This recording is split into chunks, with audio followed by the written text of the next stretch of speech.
L'Amérique du Sud, la cordillère des Andes, le pays des Indiens, le pays des Incas, la terre d'Atahualpa, la terre de Quito, Pachacamac, Cusco, Machu Picchu, tous ces noms de rêve et de soleil, ces noms de joie et de misère, ces noms de danse et de musique. Et puis ce lac, immense, perché tout en haut des montagnes.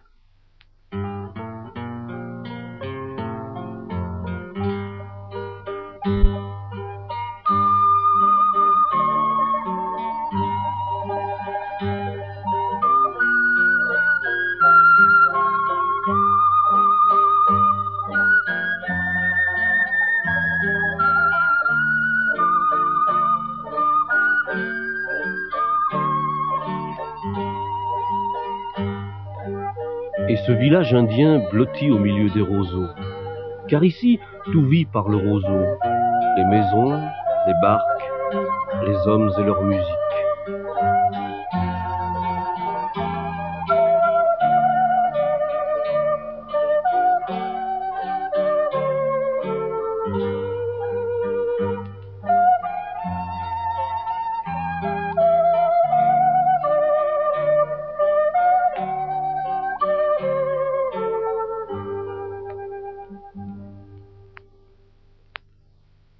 C'est dans ce village indien au bord du lac qu'habitait Wilka. Depuis toujours, Wilka avait été bercé par la musique du vent dans les roseaux, et maintenant qu'il arrivait sur ses 10 ans, il était devenu assez grand pour fabriquer seul sa propre flûte, sa quena. Il avait choisi un beau roseau, le plus beau peut-être. Il avait taillé l'embouchure, puis il l'avait porté à ses lèvres. Et déjà, il avait pu l'écouter chanter.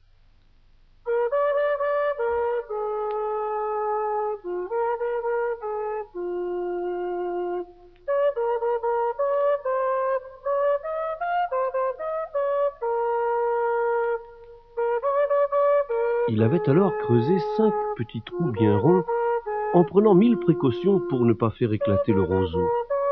Sa quena était prête. Et Wilka s'était mis à jouer. Les mélodies des vieux airs indiens coulaient sous ses doigts. Il éprouvait un très grand bonheur. Son cœur battait au rythme de sa musique. Et surtout, il avait envie de danser.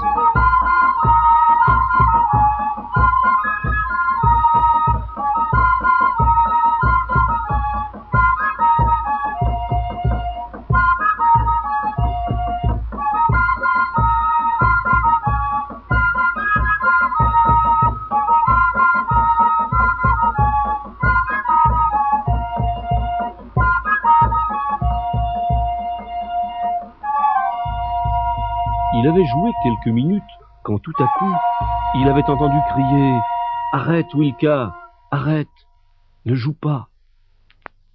Il avait vu venir vers lui Akima, sa grand-mère, visiblement très inquiète.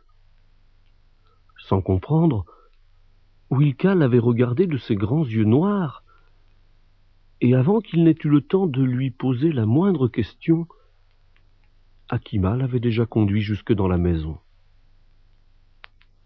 Dans la maison, Akima avait bien vite retrouvé sa voix douce et son visage calme. « Wilka, dit-elle tout simplement, il faut que tu saches l'histoire de ton peuple. Il faut que tu saches la force de la musique que tu joues. »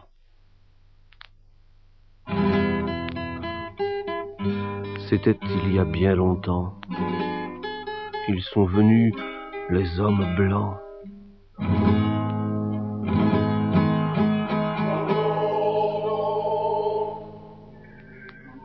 Ils s'appelaient conquistadors. conquistadors ou conquérants. Et leurs fusils crachaient la mort, et leurs fusils crachaient le sang. C'était il y a bien longtemps. C'était il y a bien longtemps. Ils sont venus, les hommes blancs.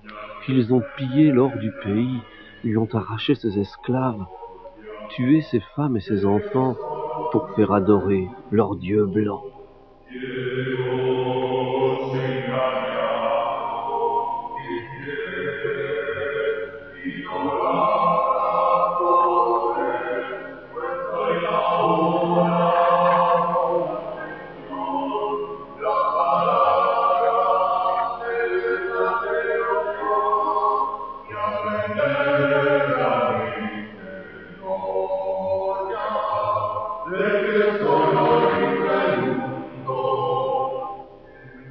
C'était hier, c'est aujourd'hui. Bien sûr, ils ont changé d'habit. Ils n'ont plus les mêmes fusils, les tanks ont chassé les chevaux. Mais ils ont les mêmes manies, ils torturent et jettent au cachot. C'était hier, c'est aujourd'hui. Ils ont fait taire nos musiques et nos kénas sont interdites. Et leurs soldats ont pour mission d'étouffer la voix des chansons. Voilà, Wilka. Voilà pourquoi j'ai eu si peur tout à l'heure quand je t'ai entendu jouer. Mais rassure-toi, Wilka, rassure-toi. Jamais ils n'y arriveront. Il y aura toujours un tambour ou une kéna qui chantera dans notre cœur. Et puis on raconte que de l'autre côté du lac, tout en haut de la montagne, il existe un endroit merveilleux que les soldats n'ont jamais pu trouver. C'est Machu Picchu, le pays du soleil et de la musique.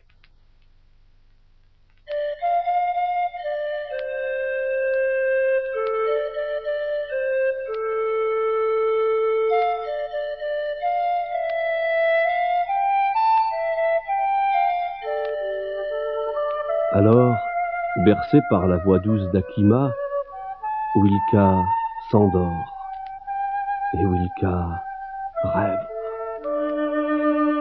Machu Picchu, Machu Picchu.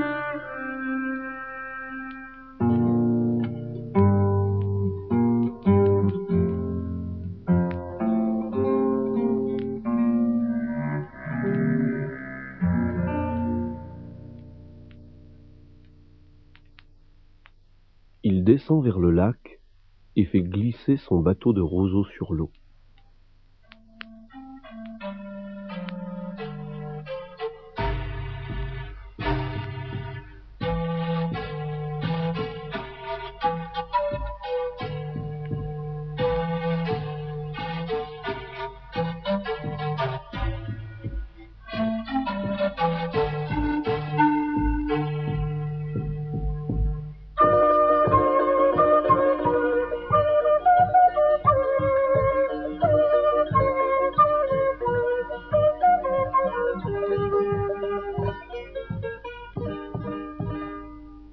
Machu Picchu, la grande aventure commence.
il est grand le lac, si grand qu'on pourrait se croire sur la mer.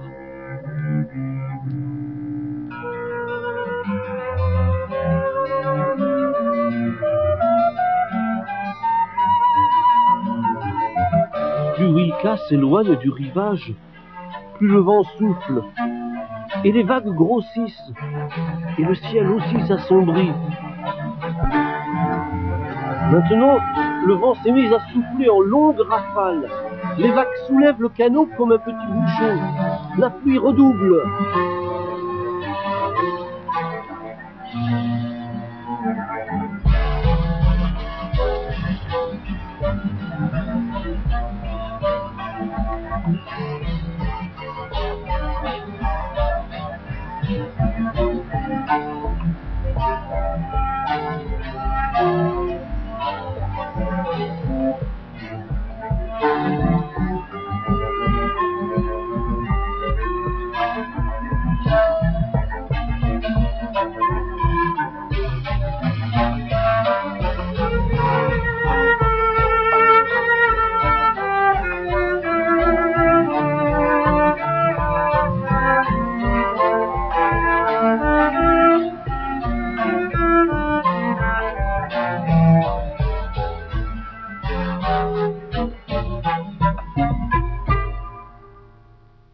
Wilka se sent perdu, seul au milieu du lac, quand tout à coup, un énorme oiseau traverse la tempête et fond sur le bateau.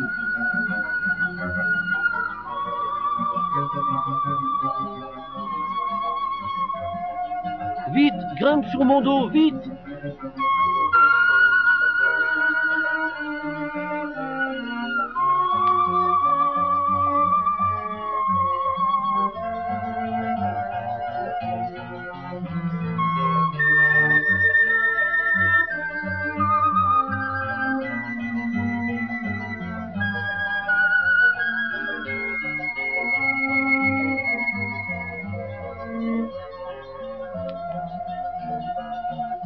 Je suis le Condor, le messager du soleil.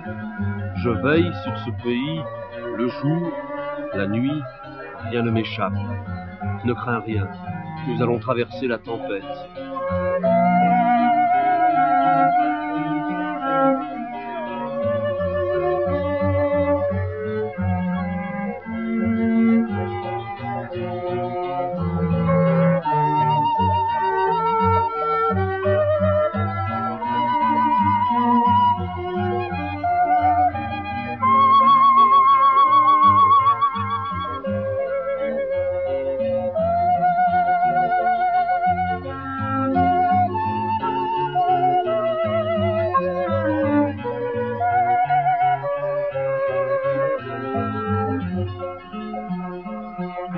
Je sais que tu vas à Machu Picchu. C'est encore bien loin. Il te faudra traverser la montagne, puis la grande ville de Cusco, garnie de soldats. Un ami t'attend là-bas. Il te reconnaîtra. Et puis, si tu perds courage, si la gorge commence à te serrer, alors prends ta quena. Oui, prends ta quena et joue avec tout ton cœur. Et l'oiseau s'envole aussi rapidement qu'il était venu.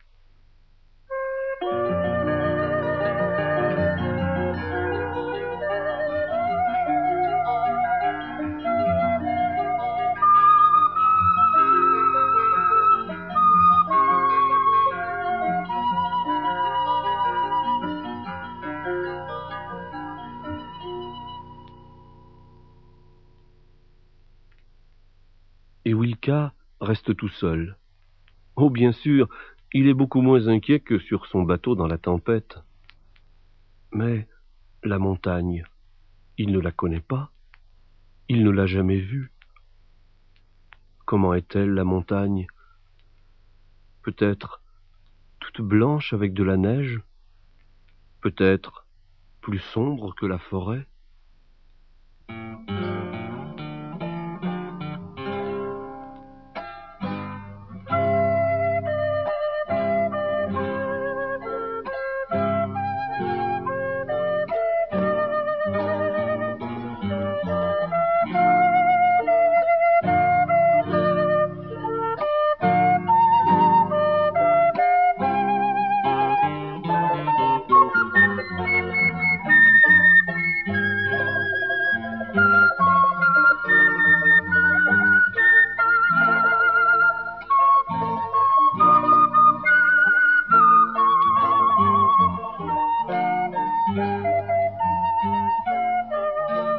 Wilka est très fier d'être en route pour Machu Picchu. Il marche encore 2 ou 3 heures, escaladant les rochers, traversant les ruisseaux. Puis il s'arrête, fatigué, épuisé. Il ne sait plus trop où il doit aller. Il est perdu. Le petit enfant du lac est un étranger dans la montagne.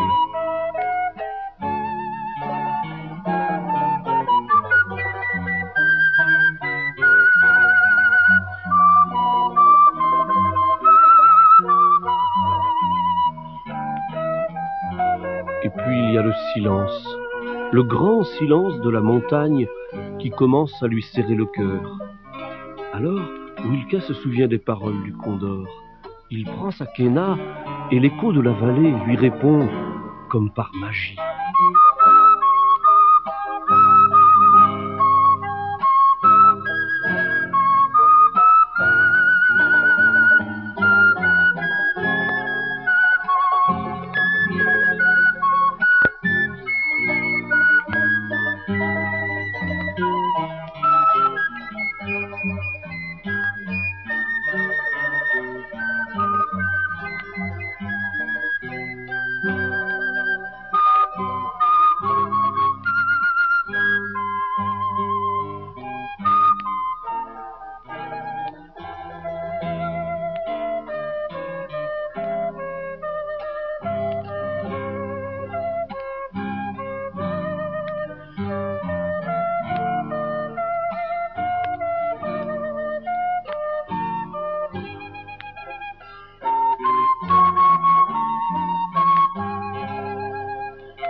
Et la montagne commence à respirer de 1000 petits bruits familiers.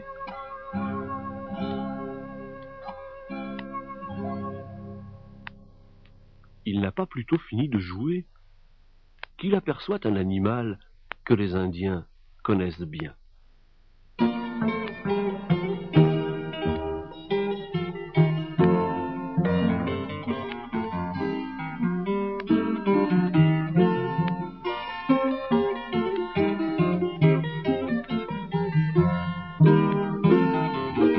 Bonjour Wilka, je suis la Vigogne.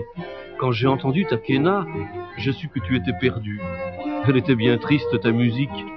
Tu sais, dans ma montagne, il n'y a pas de place pour la tristesse. Alors je suis venu. Je la connais par cœur, ma montagne. J'aime tellement courir sur ses sentiers, escalader ses rochers ou brouter son herbe fraîche. Je reconnais chaque ruisseau, chaque arbre, chaque pierre, et l'odeur forte de sa terre. Tous les sentiers qui mènent à Cusco me sont familiers. Et si tu veux, je te servirai de guide.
La nuit venue, Wilka et la Vigogne s'endorment dans une grotte.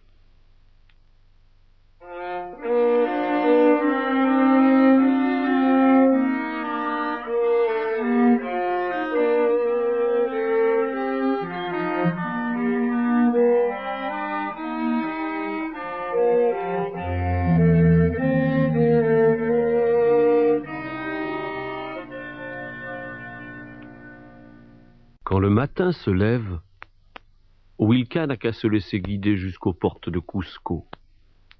Cusco, la ville qui regarde le soleil. aujourd'hui entre les mains des conquérants et de leurs soldats.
L'air est lourd dans Cusco et le silence étrange.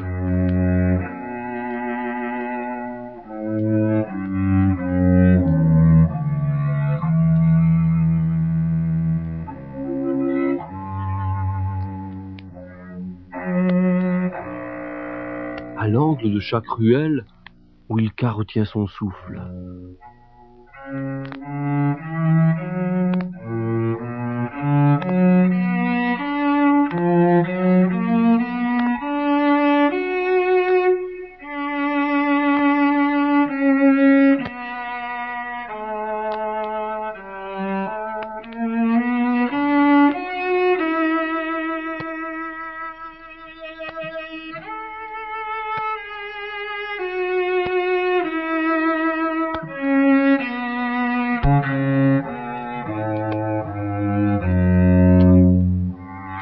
Les soldats sont partout. Pas facile de les éviter.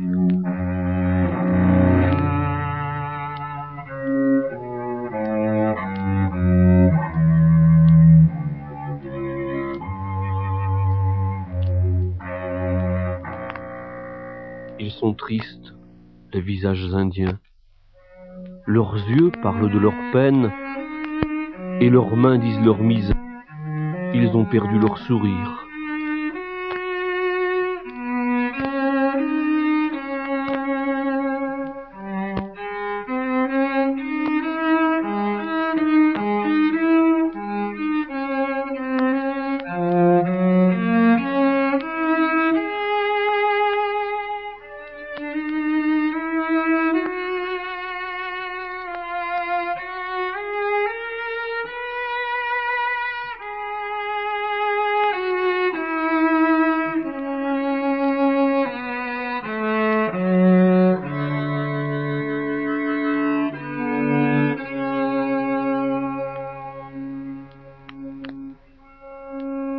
Alors, pour leur parler d'espoir, Wilka prend sa quena.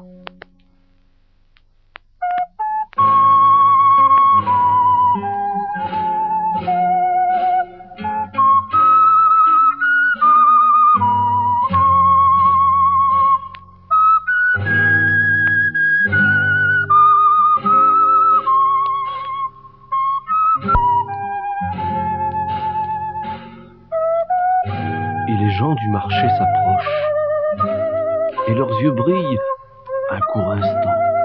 Oh, bien sûr, ils ne restent pas longtemps, ils repartent déjà. Seul reste un vieil homme qui s'avance vers Wilka. « Je t'attendais, dit-il. Cache ta quena. C'est interdit. Les soldats t'ont entendu et ils te cherchent. Viens avec moi. » Et Wilka part avec le vieil homme à travers les ruelles étroites et sombres de Cusco. Ils arrivent enfin sur une place. Devant eux, un énorme palais aux gigantesques blocs de pierre.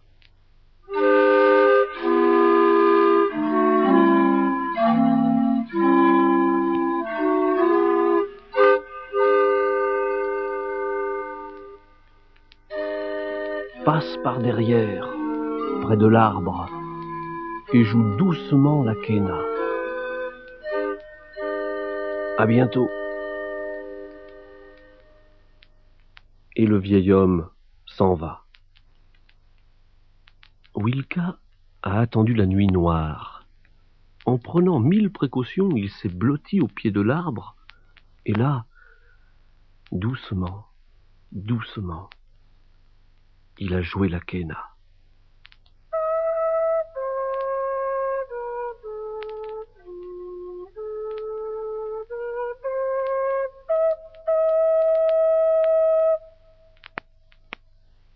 Presque aussitôt, il a vu une petite lumière s'allumer et s'éteindre 3 fois, tout en haut, à la fenêtre du palais. Il va falloir escalader le mur, se dit Wilka. Et le voilà parti, à tâtons, s'accrochant aux pierres grises. Il est arrivé tout en haut quand, soudain, une pierre se détache et roule en bas du mur. Un instant, Wilka s'arrête de respirer. Il écoute de toutes ses forces, et déjà il entend le bruit de pas des soldats qui accourent. Alors il se fait pierre contre la pierre, et ne bouge pas d'un cheveu.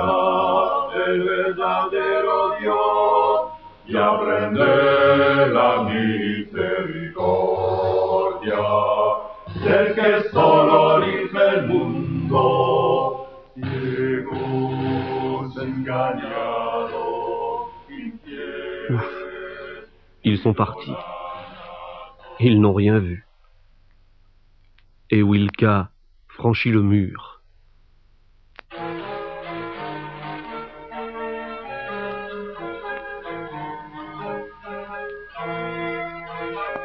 Il entre maintenant dans les longs couloirs obscurs du palais.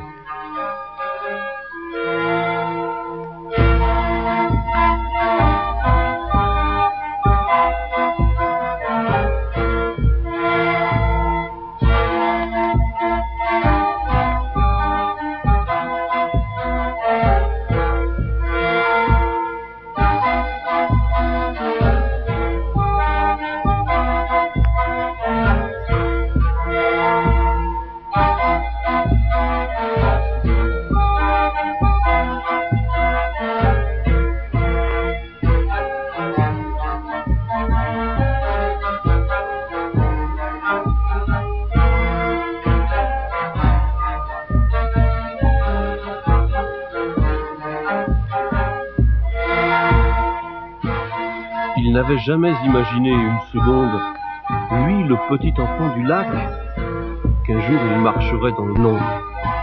Jamais il n'avait imaginé cela. Il ne pensait pas non plus d'ailleurs qu'un jour, l'Inca, le fils du soleil, abaisserait son regard sur lui et lui parlerait.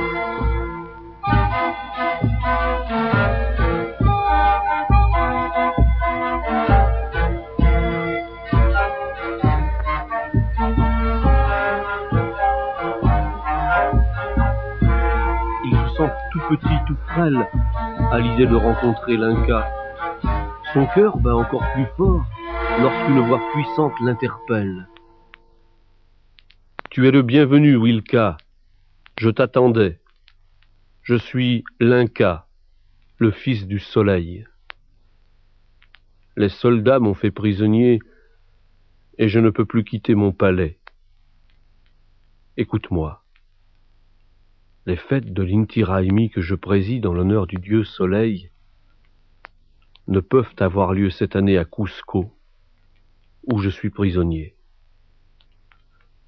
Il faut qu'elles aient lieu pour que notre empire continue à vivre. J'ai donc décidé qu'elles auraient lieu sans moi, à Machu Picchu. Prends ce coffret. Ne l'ouvre qu'en présence des grands prêtres de Machu Picchu, et alors, la fête pourra commencer.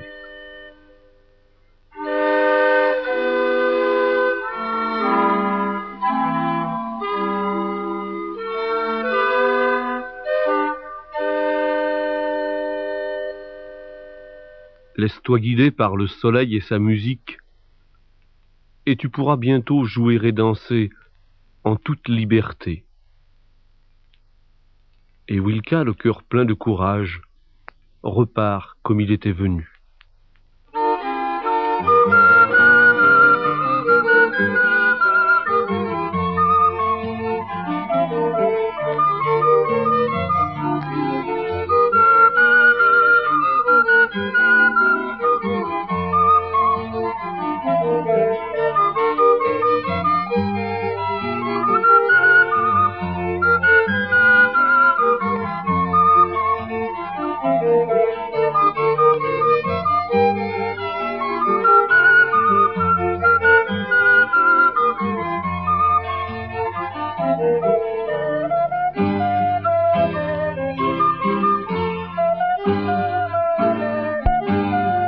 Il quitte l'île au regard triste et il entre dans la forêt.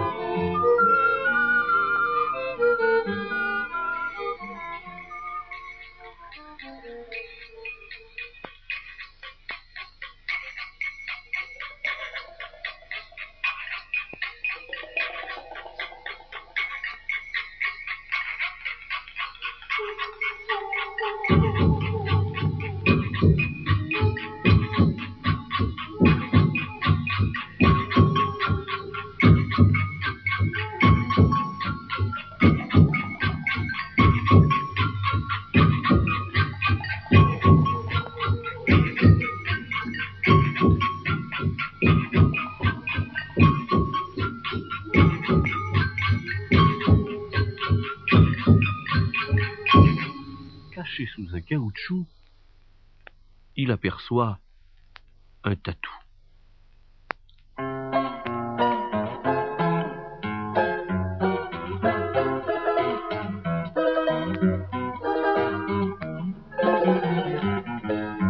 Je suis pas un tatou tout fou, grimper à Machu Picchu, faut être fou. Pourquoi partir tout là-haut sans prendre un jour de repos?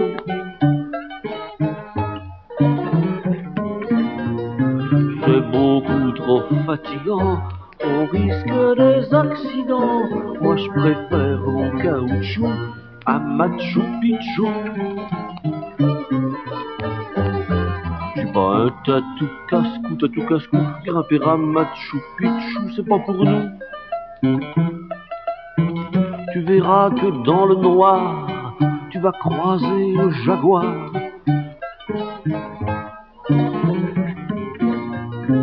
Et tu verras les serpents qui dévorent les enfants. Moi je préfère mon caoutchouc à Machu Picchu. Je suis un tatou têtu, plus têtu qu'une tortue tatou têtu. Dans ma tête je m'entête, je dis qu'il faut être bête de traverser la forêt. Mais tu fais ce qu'il te plaît, moi je préfère mon caoutchouc à Machu Picchu. Je suis un tatou tapis, je sors mon nez de l'abri quand il fait nuit. Écoute-moi mon garçon, sans te donner de leçons.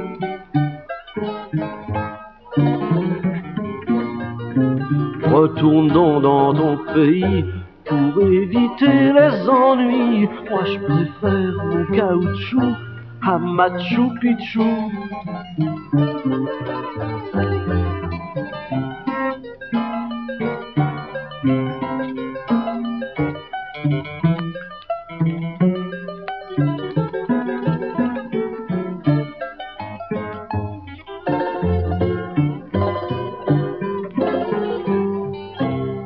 Tout à coup, notre tatou, tout à fait fou, mais pas casse-cou, se cache sous un caoutchouc.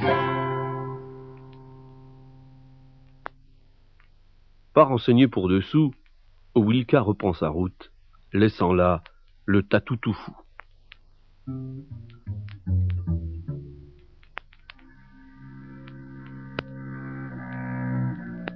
À travers l'épaisse forêt de lianes, il entend un rugissement rauque, un rugissement si profond qu'on pourrait croire qu'il vient du cœur de la terre.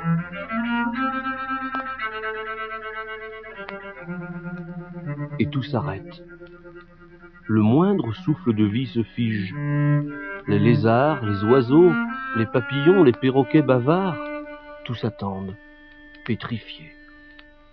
À quelques mètres de là, de feuillage, le jaguar fixe Wilka de ses yeux menaçants. Il s'avance, insensiblement, prêt à bondir sur sa proie.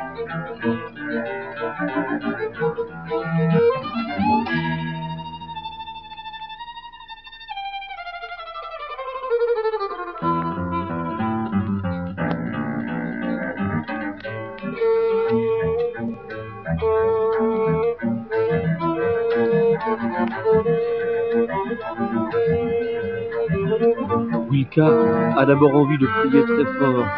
Sa gorge se serre, il se met à trembler.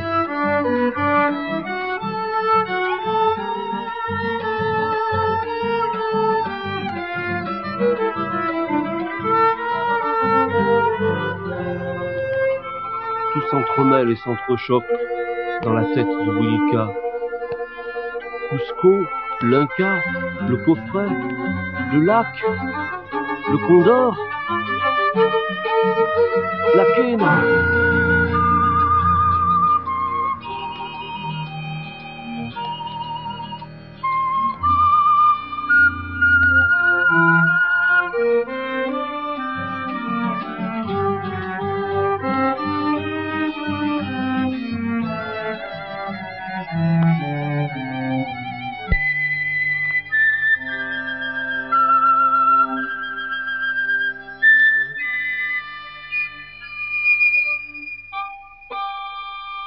Et toute la forêt semble lui répondre dans un écho harmonieux.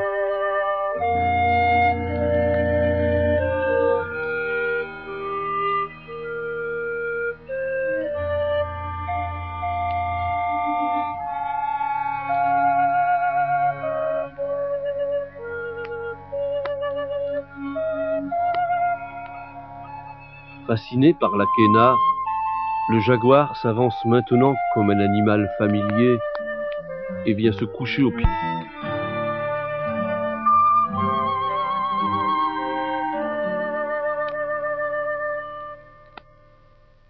Je suis le gardien de Machu Picchu. Je suis là pour protéger la vie de notre empire menacé. Aussi, la pitié n'a-t-elle pas de place dans mon cœur, et je donne la mort à tous nos ennemis. Va vite, la musique te guidera jusqu'à Machu Picchu.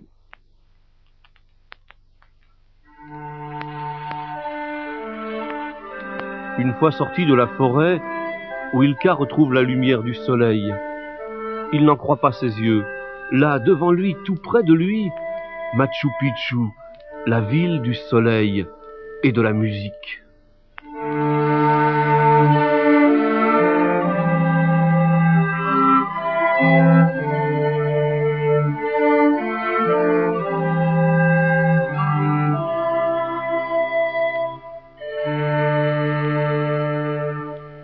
Alors il court jusqu'à perdre le souffle.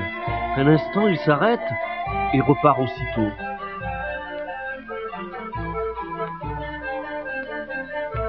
Il se précipite à la rencontre des grands prêtres et ouvre le coffret. Un épi de maïs en or, plus vrai que les grains que l'on sème. Les grands prêtres ont reconnu le signe de l'Inca.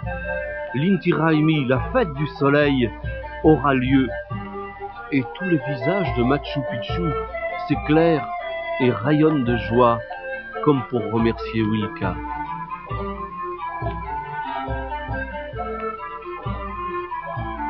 Le cœur ivre de bonheur, Wilka prend sa quena et joue. Il joue si fort que toutes les quenas de Machu Picchu lui répondent.